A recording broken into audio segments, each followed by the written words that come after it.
Bigarren denboraldia horrela amaitu bazen. Istripu batekin. Haren eta Jonen istripuarekin.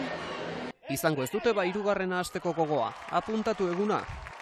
Otsailak birean plataforman edo bestela otsailak 9an, telebistan, EITB baten. Lehen bizi baina aurre estreinaldien txanda da.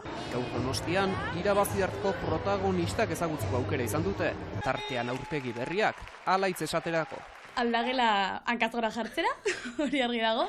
Eta norarekin eta pertsonaia gehiagorekin liskarrak astera. Norarekin izango du makina bat gora bera. Oso potente eta oso fuerte sartuko da, eta basiera batetik liskarrak egongo dira. Eta oiuak eta negarrak eta dana. Hirugarren denboraldi honek thriller edo misteriotik ere asko izango du. Haserre, poz, zalantza eta maitasun konturik ez da faltako. Barnien esperimentauko da bezala hainbat sentimendu, aurretik ikusi edo sentitu ez da bezenak. Eta, bere gorputzakin be borrokan ibiliko da. Lehen kapitulua ikusi dute gaur. Xehetasunik ez dugu emango, jarri dioten nota bakarrik. 10,9. 10 kapitulu gozatzeko.